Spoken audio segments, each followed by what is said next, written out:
है संग तुम्हारे।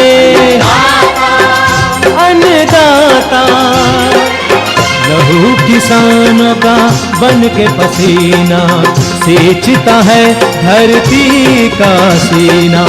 मेहनत का तेरी हक दिलवाने, नई तकनीक नई खोज बताने। पशुधन को गुणवान बनाना, पौध सुरक्षा को सिखलाना, खेती के सब गुर समझाने, भारत का सरताज बनाने। आठों पहर है संग तुम्हारे। अन्नदाता अन्नदाता। नमस्कार, मैं हूं शुभ मिश्रा और आप सभी दर्शकों का अन्नदाता कार्यक्रम में स्वागत करती हूं। हमारे देश का किसान जन का पोषक है, वह श्रम का देवता है, अन्नदाता है और उसमें ही भारत की आत्मा निवास करती है। ऐसे ही किसानों की प्रगति के लिए हम खेती बाड़ी से जुड़ी हुई बहुत सी नई लाभकारी जानकारियां हर रोज सुबह लेकर आते हैं। तो चलिए कार्यक्रम शुरू करने से पहले देखते हैं क्या है आज अन्नदाता में। फसलों में ट्राइकोडर्मा विरिडी का प्रयोग और इसके लाभ।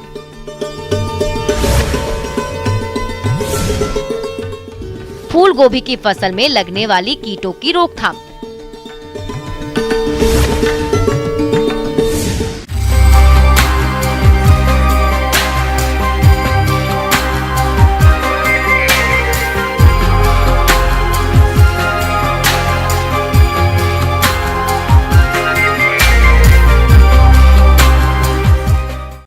फसलों में रासायनिक दवाओं के अधिक प्रयोग से मिट्टी और उत्पाद दोनों पर खराब असर पड़ता है, जबकि बाजार में कई ऐसे जैविक उत्पाद उपलब्ध हैं जिनका आप फसलों पर प्रयोग करके कीट रोगों का नियंत्रण कर सकते हैं। आज हम आपको ऐसे एक फफूंद ट्राइकोडर्मा रोगनाशी के बारे में बताएंगे, जिस पर चर्चा कर रहे हैं विरसा कृषि विश्वविद्यालय जिला रांची के पौध रोग विशेषज्ञ डॉक्टर मनोज वर्णवाल।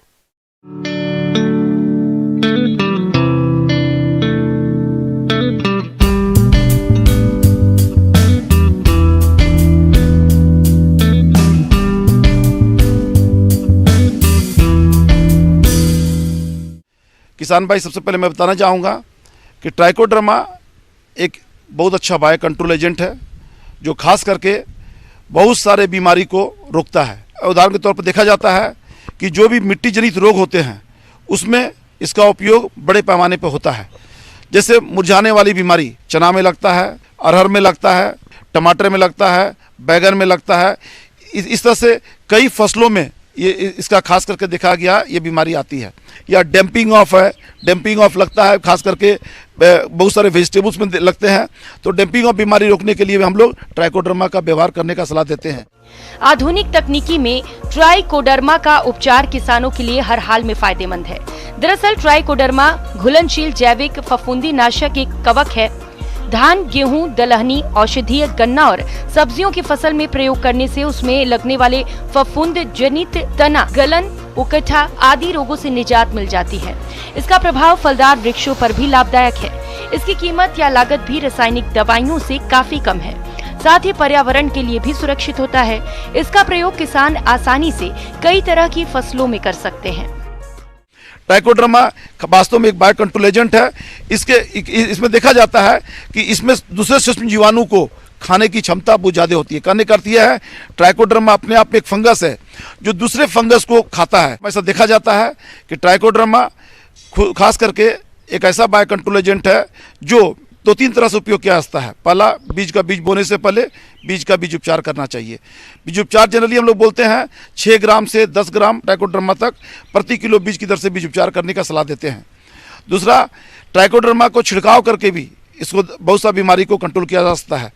यही नहीं, इसके अलावा इसका प्रयोग हम लोग खास करके ट्राइकोडर्मा को पौधे के जड़ के पास में डालने पर भी बीमारी को रोका जा सकता है। किसान भाई 5 से 10 ग्राम ट्राइकोडर्मा को 25 मिलीलीटर पानी में घोल लें। ये घोल 1 किलोग्राम बीज को शोधित करने के लिए पर्याप्त है। धान की नर्सरी और अन्य कंद वाली फसलों 10 ग्राम ट्राइकोडर्मा का घोल 1 लीटर पानी में बना लें। नर्सरी पौध को तैयार घोल में आधे घंटे तक भिगो लें। इसके बाद रोपाई कर दें। प्रति एकड़ खेत में 1 किलोग्राम ट्राइकोडर्मा 100 लीटर पानी में घोलकर उसका छिड़काव भी कर सकते हैं। भूमि शोधन के लिए 5 किलोग्राम ट्राइकोडर्मा को 15 किलोग्राम गोबर की खाद या वर्मी कंपोस्ट में मिलाकर 1 से 12 घंटे तक छाया में रखें। उसके बाद प्रति एकड़ के हिसाब से खेतों में मिला दें। इसी तरह 5 ग्राम ट्राइकोडर्मा को प्रति लीटर पानी में मिलाकर नर्सरी बनाते समय छिड़काव करें या गोबर की खाद या कंपोस्ट मिलाकर क्यारियों में बिखेर दें।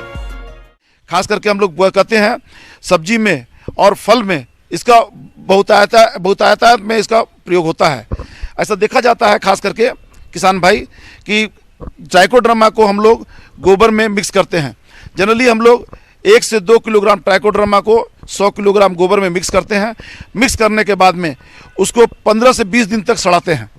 उस सड़ने से फ़ायदा ये होता है कि ट्राइकोडर्मा गोबर में वो तेजी से मल्टीप्लाई करता है और उसका मास मल्टीप्लिकेशन होता है। और बुआई या रोपाई के समय में ये उस समय जड़ के पास में छोटा छोटा आटा का लोई इतना गोल इतना छोटा छोटा बना करके उस जड़ के पास में रोपाई के समय में दिया जाता है। खास करके बैगन की जब खेती करते हैं या टमाटर की खेती करते हैं उस तरह से करके उसमें दिया जाता है। और ऐसा भी देखा जाता है खास करके अमरूद में भी मुरझाने वाली बीमारी बहुत ज़्यादा आती है। अमरूद में मुरझाने वाली बीमारी से बचने के लिए हम लोग ट्राइकोडर्मा का भी व्यवहार करते हैं। तो उसके जड़ के 1 मीटर डायमीटर का एक चारों तरफ रिंग बना देते हैं, छोटा सा गड्ढा कोड़ देते हैं। उसी गड्ढे में ट्राइकोडर्मा का गोबर जो बेस्ड जो खाद बनता है वो ट्राइकोडर्मा गोबर बेस्ड खाद को जड़ के चारों ओर डाल देते हैं। डालने से मुरझाने वाली बीमारी निश्चित रूप से रोक सकते हैं। ट्राइकोडर्मा का प्रयोग करते समय कुछ बातों का ध्यान रखें, जैसे ट्राइकोडर्मा के विकास और अस्तित्व के लिए उपयुक्त नमी बहुत आवश्यक है। इसीलिए इसके इस्तेमाल से पहले देख लें कि मिट्टी सूखी ना हो। जिस खेत में ट्राइकोडर्मा को डाला गया हो उस खेत में 1 सप्ताह तक कोई भी फंगीसाइड या फफूंदी नाशक का इस्तेमाल न करें। अगर ट्राइकोडर्मा से बीज को उपचारित कर रहे हैं तो ध्यान रखिए कि सूर्य की किरणें उस पर सीधे ना पड़े। ट्राइकोडर्मा से उपचारित गोबर की खाद अधिक दिनों तक के लिए न रखें। उपचारित गोबर की खाद का इस्तेमाल अधिकतम 3 से 4 माह तक करना अच्छा रहता है। ट्राइकोडर्मा सभी सरकारी बीज भंडारों तथा दवा की दुकानों में उपलब्ध है। इसके अलावा कृषि विज्ञान केंद्र, कृषि विश्वविद्यालय, कृषि महाविद्यालयों से भी इसको आप ले सकते हैं। यही नहीं, एक चीज़ बताना चाहूँगा किसान बंधु, जो मार्केट में ट्राइकोडर्मा मिलता है उसका लाइफ वास्तव में 6 महीने का होता है। इसलिए दवा खरीदने से पहले एक चीज़ आपको अवश्य याद होना चाहिए कि उसका मैन्युफैक्चरिंग डेट देख लेना चाहिए। 6 महीना से पुराना हुआ तो निश्चित रूप से दवा उतना कारगर नहीं होता है। अगर 2 महीना 3 महीना पुराना मैन्युफैक्चरिंग मिले तो ज़्यादा इफेक्टिव होता है, लेकिन 6 महीने के पुराना ट्राइकोडर्मा वो आप व्यवहार में नहीं ला सकते हैं। इसीलिए खरीदते समय किसान बंधु विशेष रूप से आप इसका ध्यान रखेंगे। तो इन्हीं शब्दों के साथ में हम समझते हैं कि अगर आप ध्यान देंगे तो आपको ज़्यादा फायदा होगा और इस तरह से आप समृद्ध भी होते जाएंगे। किसान भाइयों, अभी तक आपने खेती से जुड़ी हुई कुछ उपयोगी जानकारियां देखी। अब लेते हैं एक छोटा सा ब्रेक, जल्द ही लौटेंगे और कार्यक्रम में आगे भी है खेती बाड़ी से जुड़ी महत्वपूर्ण जानकारियां, तो बने रहिए हमारे साथ।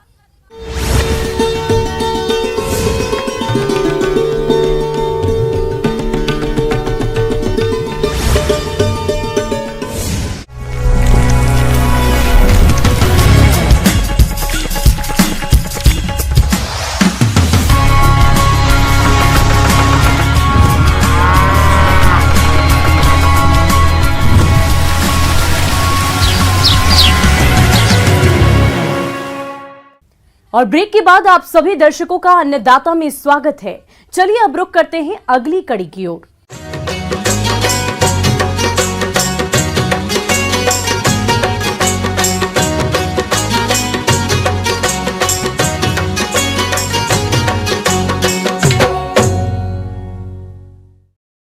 प्रदेश के कई किसान फूल गोभी की खेती करते हैं। फिलहाल ये फसल बढ़वार की अवस्था में है। आमतौर पर इस मौसम में फसल पर शुरू से ही हानिकारक कीटों का प्रकोप होने लगता है, जिसका सीधा प्रभाव पैदावार पर पड़ता है। इसलिए समय रहते इन कीटों की पहचान कर रोकथाम करना बेहद जरूरी होता है। तो फूल गोभी की फसल में कैसे करें कीटों की रोकथाम, जानते हैं बिहार कृषि विश्वविद्यालय सबौर जिला भागलपुर के कीट वैज्ञानिक डॉक्टर तमोघना साहा से।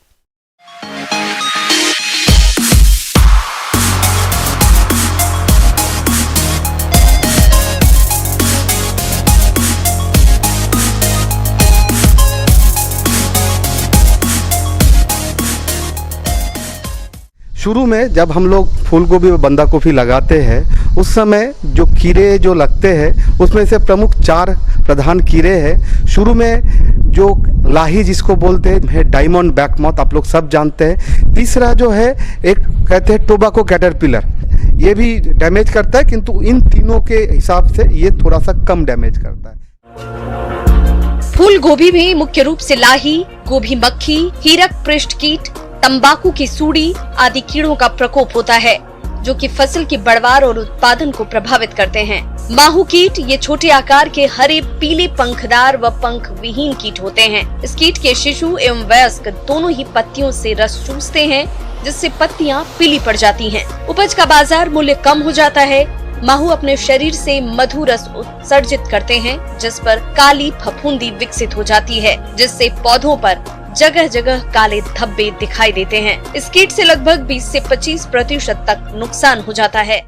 अब आते हैं इनका मैनेजमेंट हम कैसे करें। मैनेजमेंट हम 2 तरह से बताएंगे, एक ऑर्गेनिकली कैसे आप मैनेजमेंट कर सकते हैं और एक केमिकल। पहले हम बताना चाहेंगे ऑर्गेनिकली। ऑर्गेनिक मैनेजमेंट में हम शुरू में हम लोग गोबर और गोमूत्र 1 लीटर गोबर और 5 लीटर गोमूत्र एक जगह पे हम उसको इकट्ठा करके उसको अगर 10 दिन तक उसको हम चलाते रहे, चलाने के बाद उसको जो सीप जो है जिसे हम छाकनी बोलते हैं उससे छान कर हम उससे जो लिक्विड मिलेगा 5 ml प्रति लीटर पानी में घोल करके अगर हम छिड़काव करते शुरू से, तो हमारा ये कीड़े का आक्रमण शुरू से बहुत हद तक हम कम कर सकते हैं। दूसरा हम ऑर्गेनिकली कैसे कर सकते हैं, हमारे जो गांव में नीम की पेड़ है 5 ml 1 लीटर पानी में अगर घोल करके आप छिड़काव करते हैं उसी से भी आपको बहुत हद तक कंट्रोल मिल जाएगा। ये छोड़ के भी हम क्या कर सकते हैं, जो बाजार में देखिएगा पीला कलर का कागज मिलेगा, कागज का दोनों साइड गोंद और ग्रीस का लेप लगा दीजिए। लेप लगा के आप जो है 20 से 25 मीटर के दूरी पे आप अगर लगाते रखे उसमें वो सड़ जाएगा जिससे वो बाहर फिर निकल नहीं पाए। इससे जो है हम बहुत हद तक अपने लाही को मैनेज कर सकते हैं। इसके नियंत्रण के लिए परभक्षी कीट लेडी बर्ड बीटल को बढ़ावा देते हैं या मिथाइल डिमेटान या डाइमिथोएट 1.5 मिलीलीटर प्रति लीटर पानी में घोलकर छिड़काव करें। रस चूसने वाले कीट जैसे माहू और थ्रिप्स का प्रकोप दिखे तो इमिडाक्लोप्रिड 1 मिलीमीटर और 3 लीटर पानी में मिलाकर इसे स्प्रे करें। यदि थ्रिप्स का हमला दिखे तो ट्राइजोफॉक्स डेल्टा मैथ्रीन या साइपर मैथ्रीन 5 मिलीलीटर को 10 लीटर पानी में मिलाकर स्प्रे करें। अब आते हैं हम दूसरा कीट जिसको हम लोग बोलते हैं डायमंड बैकमॉथ। आप लोग सभी अच्छा से जानते हैं ये जो पिल्लू जो है ये हरा कलर का होता है एवं बहुत ही छोटा छोटा होता है और ये पहले पत्ती को डैमेज करता है, पत्ती को छेद करता है। बड़े हो जाते हैं जब पिल्लू तो ये फिर पुराने पत्ती को भी नहीं छोड़ता, पुराने पत्ती को भी वो कंप्लीटली डैमेज करता है। और ये सिर्फ पत्ती को ही नहीं, जो हमारा कैबेज का जो हम लोग खाते हैं, जो इसको हम लोग बोलते हैं हेड बोलते हैं, कॉलीफ्लावर जिसको हम लोग कर्ड बोलते हैं शुरू, उसको भी वो नहीं छोड़ता, उसको भी वो कंप्लीट डैमेज करता है। इसके लिए भी फिर हम ऑर्गेनिकली और केमिकल मैनेजमेंट के लिए बताएंगे।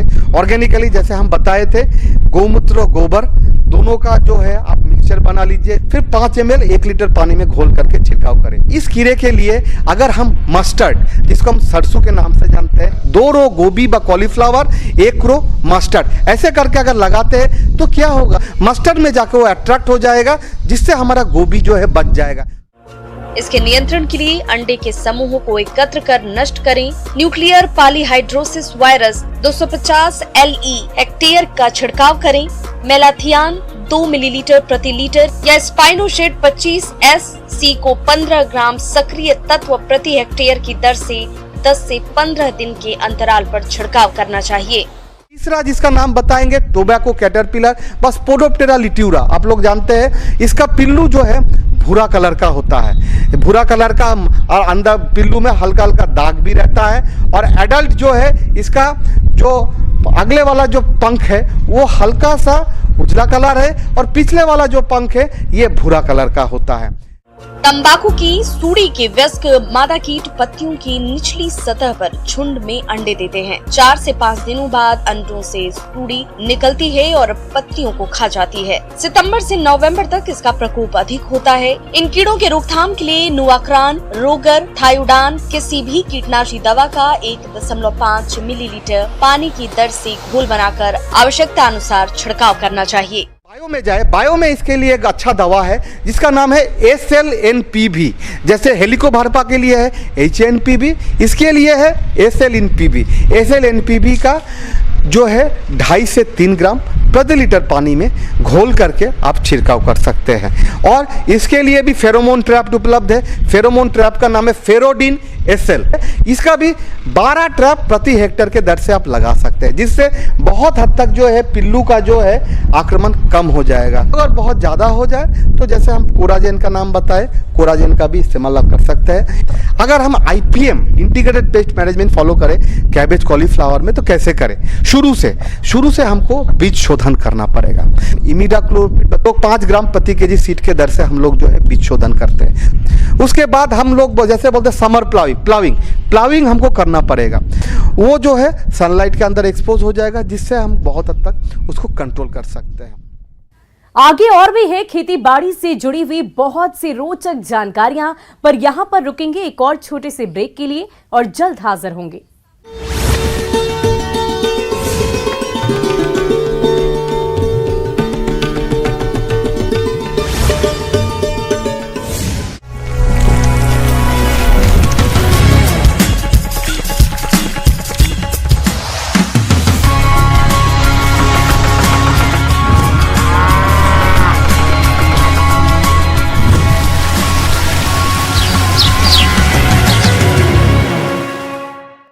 और ब्रेक के बाद एक बार फिर से आप सभी दर्शकों का अन्नदाता कार्यक्रम में स्वागत है। बढ़ते हैं अगली प्रस्तुति की ओर।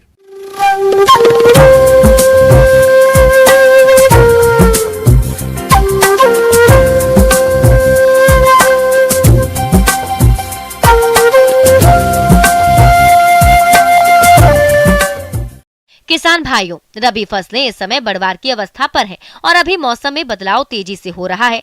कहीं अधिक ठंडी पड़ रही है तो कहीं पाला पड़ रहा है। ऐसे में फसलों पर इसका बुरा असर पड़ता है, जिससे फसलें सूखने लगती हैं। तो किसान भाइयों, आप मौसम की बदलती स्थिति और पाले के दुष्प्रभाव से अपनी फसलों को कैसे बचाएंगे, इस बारे में अधिक जानकारी दे रहे हैं कृषि वैज्ञानिक डॉक्टर RP प्रसाद।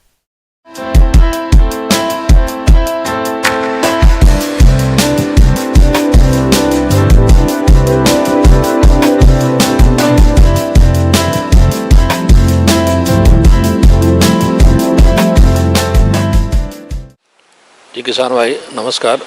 जैसे कि आप देख रहे हैं कि इस साल ठंड कुछ ज़्यादा ही पड़ रही है। जब ठंड पड़ती है तो उस समय फसलों के लिए, खासकर जब रात का तापमान 0 डिग्री सेल्सियस या उससे कम हो जाता है, वैसे में पौधों के अंदर जो सेल सेप होता है, उसके अंदर जो द्रव्य होता है वो जम जाती हैं और पौधे में जो भोजन का ट्रांसलोकेशन होता है वो प्रभावित हो जाता है, जिससे पौधे भोजन न बनने के कारण से वो सूखने, उनकी पत्तियां सूखने लगती हैं और पौधा जो है वो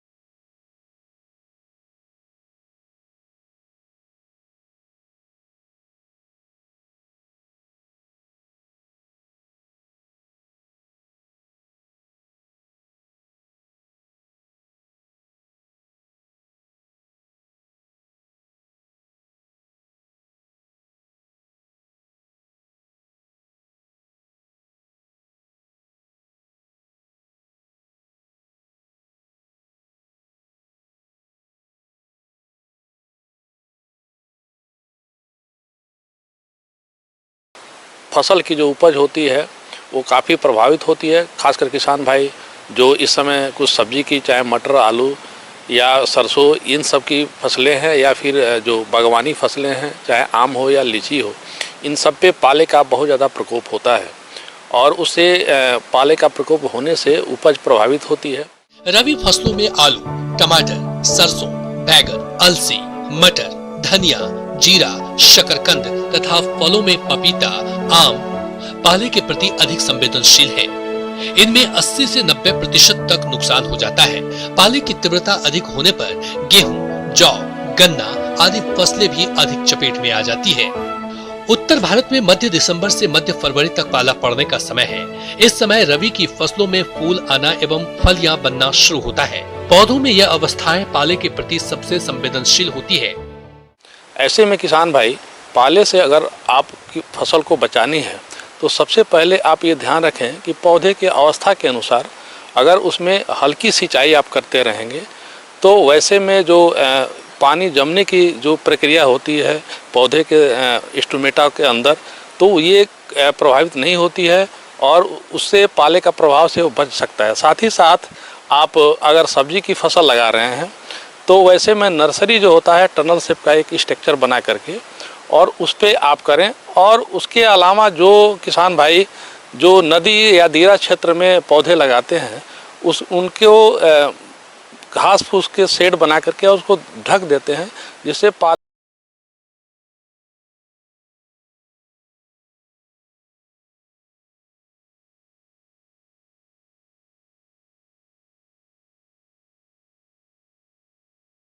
पहला है सल्फर।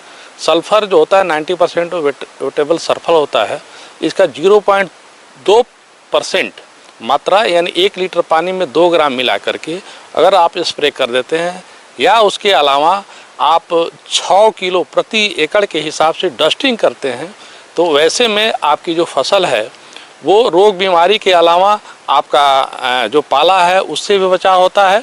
और साथ ही साथ एक दूसरा दवा है जिसको हम थायो यूरिया कहते हैं, चूँकि इसके अंदर में आपका 42% सल्फर होता है और साथ ही साथ 38.8% नत्रजन होता है यानी नाइट्रोजन होता है।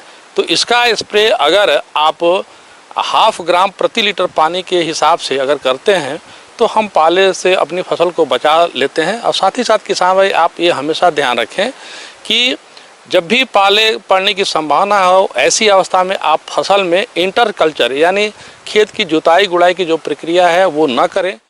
दीर्घकालीन उपाय के रूप में फसलों को पाले से बचाने के लिए खेत में उत्तरी पश्चिमी मेड़ों पर शहतूत, शीमा, बबूल, खेजड़े आदि के वृक्ष लगा देने चाहिए, जिससे फसलों को ठंडी हवा तथा पाले से बचाया जा सकता है।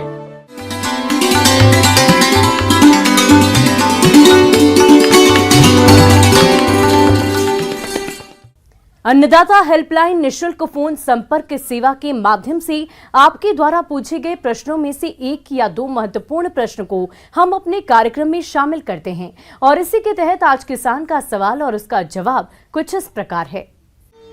आज की अन्नदाता हेल्पलाइन में हमने जिस प्रश्न को शामिल किया है उसे पूछा है गांव बलिया, जिला सिवान के आशुतोष चौरसिया ने।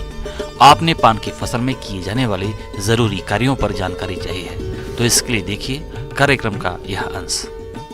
नमस्कार किसान भाइयों, जैसा कि अभी हम लोग जान रहे हैं कि शरद ऋतु का मौसम का शुरुआत हो चुका है और यह मौसम में जैसे जैसे तापमान नीचे चलता जाएगा पान की खेती के लिए वो प्रतिकूल माना जाता है। तो हमारे यहाँ ज़्यादातर जो किसान अपनाते हैं वो बोरेज मेथड को अपनाते हैं। इसमें हमें इस मौसम में क्या करना है कि अपने घर को ऐसे इस तरह से उसका बनावट करें ताकि घर का तापमान वो 10 से 30 डिग्री तक के टेम्परेचर बना रहे, क्योंकि जैसे जैसे टेम्परेचर नीचे चलता जाएगा कोशिकाओं के अंदर में जो द्रव है उसका सिकुड़न होगा और पत्तियों के जो उत्तक हैं उसमें फटने लगेंगे, जिसकी वजह से क्या होगा, पत्तियां पीली पड़ने लगती है और पीली पड़ने के साथ साथ वो गिरने लगती है। इस चीज़ से बचाव करने के लिए हमें क्या करना है कि 10 से 15 दिन के अंतराल पर चाहे तो फवारे की विधि से पानी का पटवन देते रहना चाहिए। साथ ही साथ इसके घर के जो हमारा कहीं कहीं पे से अगर खुला हुआ है उस जगह पर किसी भी टुकड़े को बांस का या फिर पुआल का ढेर को लगा करके उसको अच्छे से बंद कर दे ताकि तापमान नियंत्रित रहे।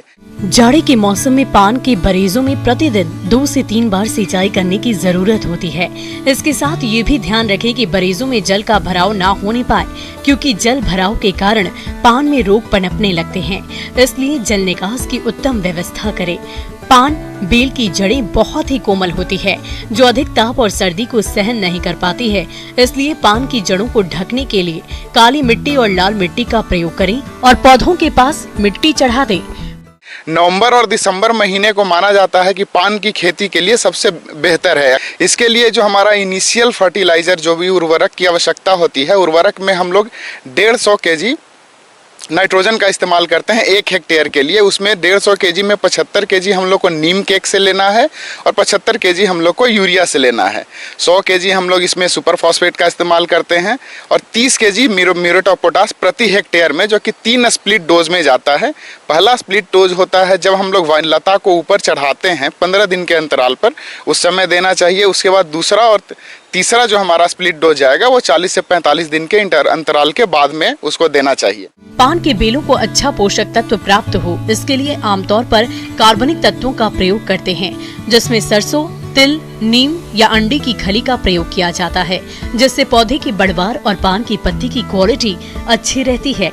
इसलिए समय समय पर खादों का प्रयोग करें। साथ ही बरेजों में उग रहे खरपतवारों को समय समय पर निकालते रहें, ताकि पौधों की बढ़वार अच्छी हो। चूँकि पान एक बेल वाली फसल है, ऐसे में अच्छी बढ़वार के लिए पौधों को बांस या सूतली की सहायता से सहारा अवश्य दें और पुरानी तथा रोग ग्रसित पत्तियों को तोड़कर हटा दें। अब पान की खेती करने के बाद जैसे ही हमारा फसल तैयार हो जाएगा, उसमें बहुत सारे बीमारी और कीटों का आक्रमण होगा। इसमें क्या होता है कि पत्ती के ऊपर में एक काला धब्बा जैसा बनता है, जो कि हरे बाहर से उसमें पीले कलर का पूरा घेराव रहता है। जैसे जैसे वो बढ़ता जाएगा, पत्तियां पूरी तरह से पीली हो जाएगी। इस चीज़ से बचाव करने के लिए हमें क्या करना है, सीडोमोनास फ्लोरेसेंस हो गया या फिर ट्राइकोडर्मा हो गया, हर्जिएनम विरिडी, उसका हम लोग 2 ग्राम 1 लीटर पानी में मिला करके छिड़काव करते हैं। तना गलन रोग ये भी फफूंद जनित रोग है। इससे पौधों की जड़ों के ऊपर तने वाले भाग पर सड़न शुरू हो जाती है। इसके प्रकोप से पौधे बहुत ही कम समय में मुरझाकर नष्ट हो जाते हैं। इन रोगों की रोकथाम के लिए बरीजों में जल निकासी की उचित व्यवस्था करें। बरीजों में से रोगी पौधों को जड़ सहित उखाड़ कर नष्ट कर दे। साथ ही बोड्रो मिश्रण में भूमि संशोधन करें। फसल पर रोग लक्षण दिखने पर 0.5% बोड्रो मिश्रण का घोल बनाकर छिड़काव करें। रोग की उग्रता अधिक होने पर फसल पर डाइथेन M45 का 2 ग्राम प्रति लीटर पानी की दर से घोल बनाकर छिड़काव करें। किसान भाइयों, अन्नदाता आपकी सेवा के लिए संकल्परत है। कृषि संबंधित समस्या और सुझाव के लिए आप हमें इस पते पर संपर्क कर सकते हैं। प्रोड्यूसर अन्नदाता, news 18 Bihar Jharkhand, Ramoji film city, Hyderabad 501512। और साथ ही आप हमें ईमेल भी कर सकते हैं। हमारा ईमेल आईडी है p18annadatabihar@nw18.com। इसके अतिरिक्त आप हमें निःशुल्क हेल्पलाइन नंबर 180088921663 पर सोमवार से लेकर शनिवार सुबह 10 बजे से शाम 4 बजे के बीच संपर्क कर सकते हैं। किसान भाइयों, अब समय हो रहा है आपसे विदा लेने का, तो हमारी अन्नदाता टीम को दीजिए इजाजत। कल फिर आपसे मुलाकात होगी कृषि संबंधित कुछ और महत्वपूर्ण जानकारियों के साथ। नमस्कार।